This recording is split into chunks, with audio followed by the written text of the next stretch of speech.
I just wonder if there are advantages to bringing a guy like Bryson in early, and does he have a role, or and is he going to redshirt, or kind of what does he have a plan? Yeah, we have a plan. He's on redshirt.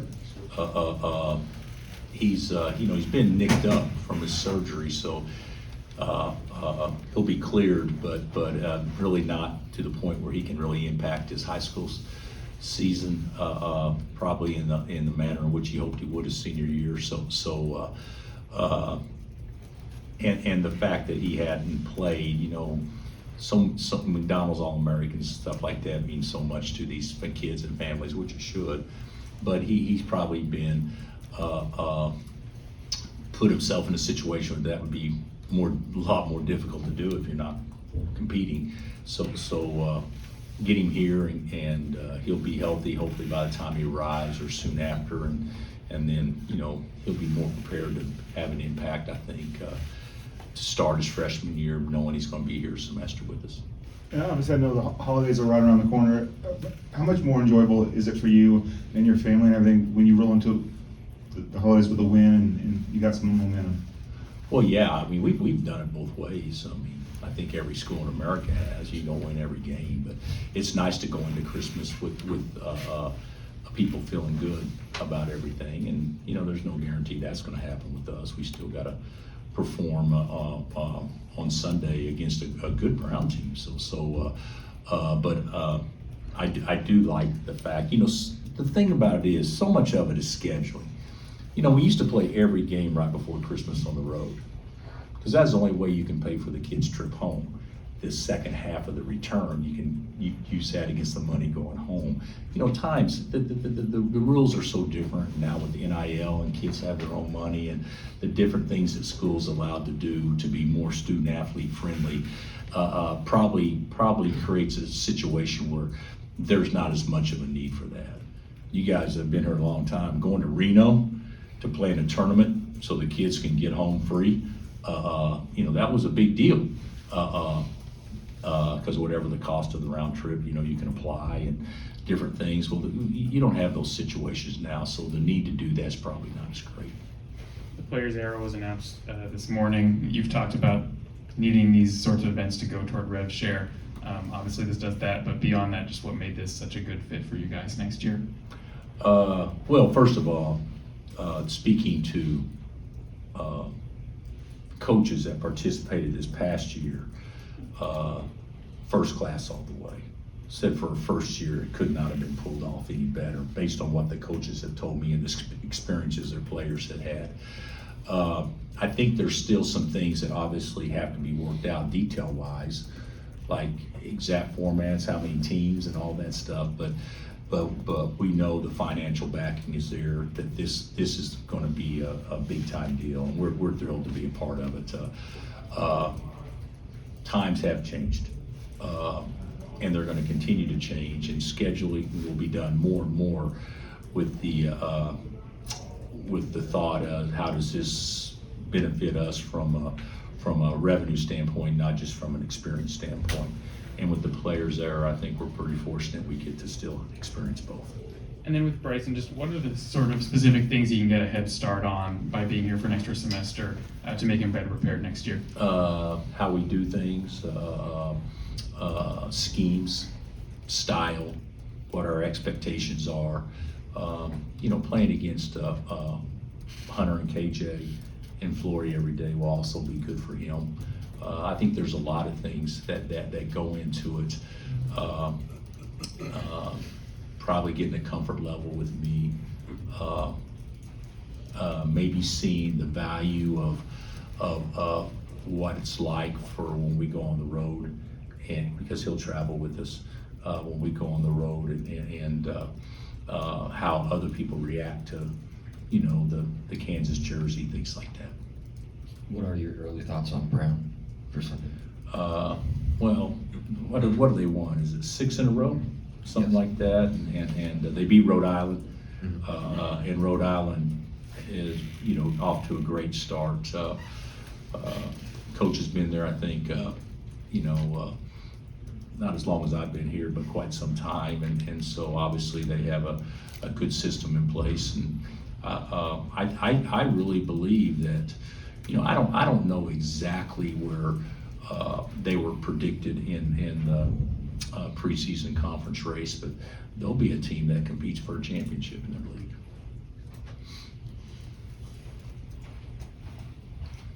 After NC State, you talked about how important this week of practice would be. Just how have things gone so far? I think we've had a good week. Last time I told you I thought we were getting better, we sucked.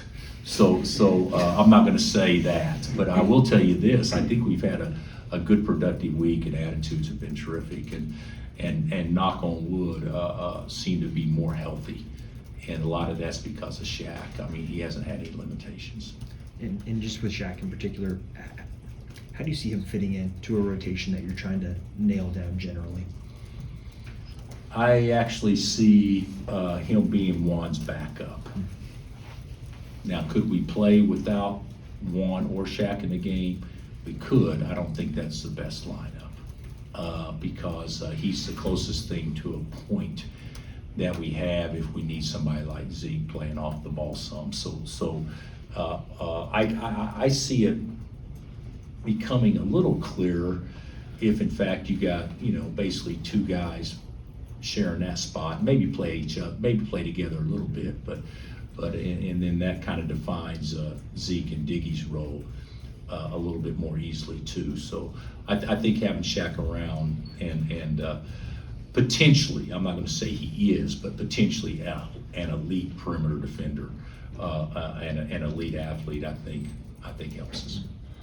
Couple of questions about the new Big 12 with 16 teams and 20 conference games. How does that change your preparation when you just look at the schedule and it's really haven't had anything quite like this?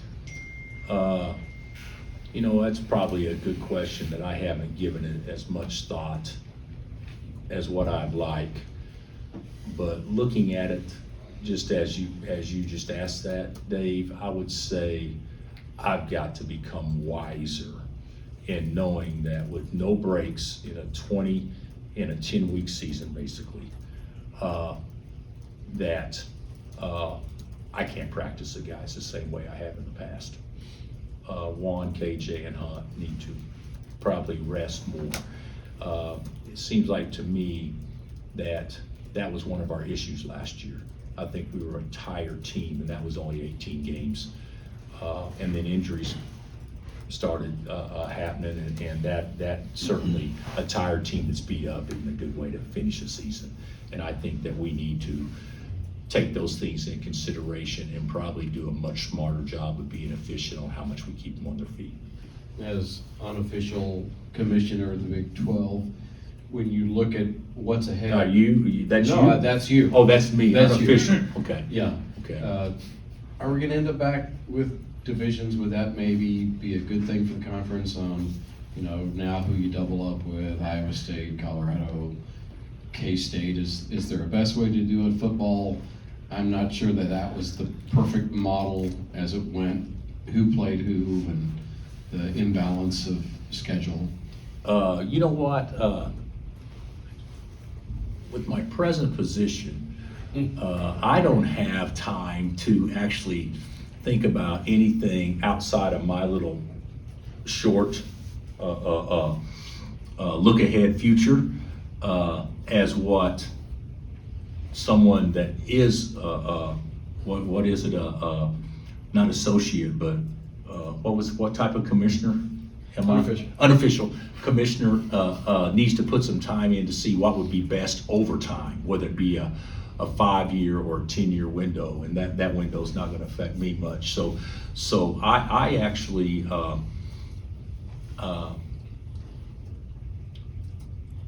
I don't think there's a right answer. We're playing 5 teams twice. Speaking just of basketball, next year, if I'm not mistaken, we play 3 teams twice? Because we're going from 20 to 18. Is that what it is next year? And rotating those teams, I don't know what's best, but I would almost venture to guess that each team in our league will have one school that is determined to be the rival that they'll always play twice. And I assume ours will be K-State. And after that, I think it's going to be a rotational thing. But I also think this. I think television has a lot to do with that, and preseason rankings and things like that, that they want to get certain matchups. So I think the Big 12 will probably be very flexible to what TV wants, because the new television contracts are coming up in, 30 or 31 or whatever, that we'll do whatever to make sure that's the most attractive thing to them. Like, to me, I have no idea. What are the chances Peterson and DeBonza play twice next year? I think there'll be some things done like that for television that I think our league would probably be open to if it meant being a better partner. Bill, you talked about getting ready for this and surviving Brown to get into to league play. Inevitably, you've seen scores around the nation, Big 12 wise, coming in. Is there teams that have kind of grabbed you? Because we know now with portal and transfer, there could be big surprises. Teams that In our league? Yes. Oh, in our yeah, league. I would say so. I think Cincinnati, I don't know their situation, but they're playing with they've been playing without arguably their best returning player last year.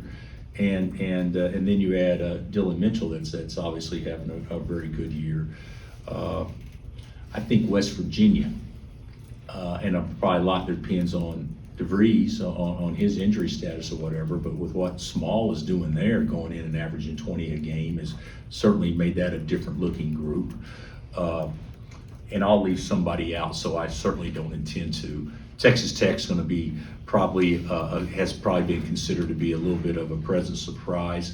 I looked up, I think Utah's 8-2, which would probably be, I think that's right. BYU, who would have thought going this time last year that they have arguably a top 3 pick in the draft this year as a freshman. There's a lot of people, and Kevin is going to do a fabulous job there. There's a lot of folks that's better than what were projected, and there's been us included that's probably been average at this point. But you're still going to have, a situation where of the what is there, 16 teams? I venture to guess a minimum of 50% are NCAA tournament teams, probably closer to 10. That will allow our league to continue to be one of the most dominant leagues in America. Although there's no question which league's been the best so far, no question. But that doesn't mean that our league can't play to that level as well. And then in regards to portal and NIL, you mentioned change is inevitable. We're into this a little bit. You have a strong voice in college basketball. Is there anything that you feel pretty strongly about or talk to peers about, maybe a direction that would be best for college basketball in regards to that? My peers, my staff and myself, we have all the world's problems solved. But as far as other schools, we talk, but the bottom line is nobody knows. There could be some stuff come out here in the next few days that could certainly impact the landscape of college athletics far more than men's basketball. There's a lot of things going on. I would say this, from a men's basketball standpoint, I wish that we would start looking at it far more selfishly than we have. I wish we'd start looking at it as, hey, there's a lot of people within college athletics that's made decisions that's in the best interest of them. When are we going to start doing that for men's basketball? When are we going to put somebody in charge of men's basketball? Although we have leadership, and leadership is good in some ways. I'm not knocking that, but we're actually we're aligned with the NBA, where the NBA's vision on how college basketball impacts them is aligned because they want a better product. How do we help them get a better product, and how do they help us become a better product? I think there needs to be more of that. I think from a monetary standpoint, I think in many ways depending on where you're coming from. I think we've undervalued the brands in certain respects with college basketball compared to football. Football is the biggest brand, nobody's doubting that by any means, but I think there's a lot of things that can be done with our college basketball brand that could certainly impact it in a way that's a little bit different in how people view it now. And I think our commissioner's really trying to do that. I do. I think he's trying to do that. But the answers to those questions, is far bigger than my opinion or whatever, because I'm not on Capitol Hill. I'm not in Indianapolis.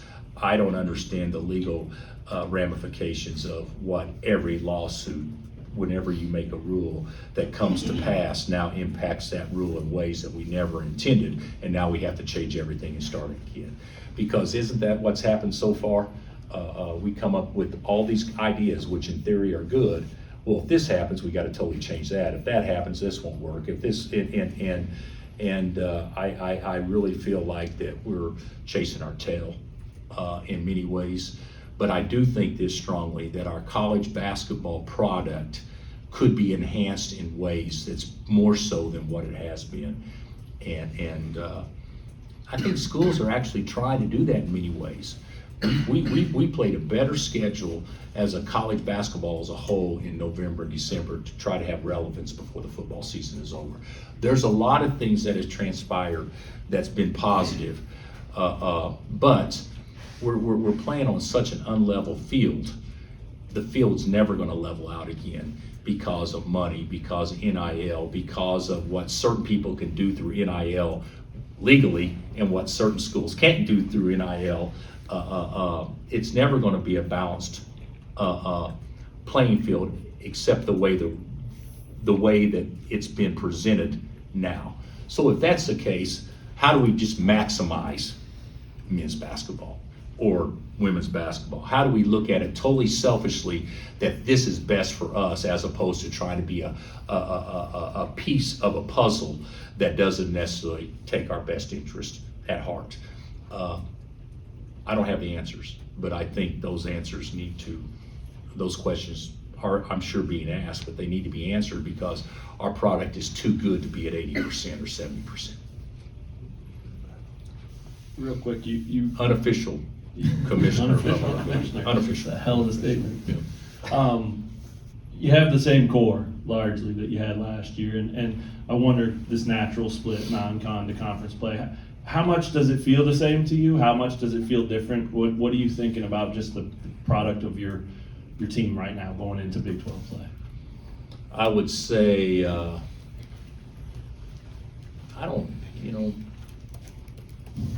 going into Big 12 play last year, I'm not sure that we weren't playing maybe a little bit better as a whole than we have so far.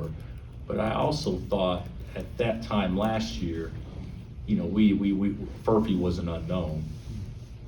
Injuries were also an unknown. But this year, to me, there's more unknowns. How much can Shaq help us? How much can Rylan and AJ really play to their ability that fits in the way that we do it, and really let loose and have a big second semester? The things I've always thought with transfers. Now, it's not always 100% true, because Zeke would be the exception. I usually think it takes a semester to get guys acclimated to the point where they're really ready to react and not think, and really be a huge asset to what you're trying to accomplish. And if that's the case, we're right on schedule. But there's unknown to know if that's the case. But I'm believing it is. How's Flory progressed first semester? I actually thought Flory was on a very, very dramatic incline. And then I thought, in the time that coincides with our 2 losses and poor performances, I think that's been a plateau, which we got to understand. That happens with all freshmen. I think he's back on an uptick. But certainly we need Flory to be good. We need his activity level to be high. But the whole thing is, I think he's kind of gotten his way the last couple of weeks. And that's not being negative. I just think that he's kind of plateaued off, and we got to get him spiking again, because I don't want to play Hunter as many minutes as what I feel like we have to play. Is Griffin healthy? Yeah, he's fine. Yeah, Ryland's fine. Anything else? Thanks, Coach. All right, guys.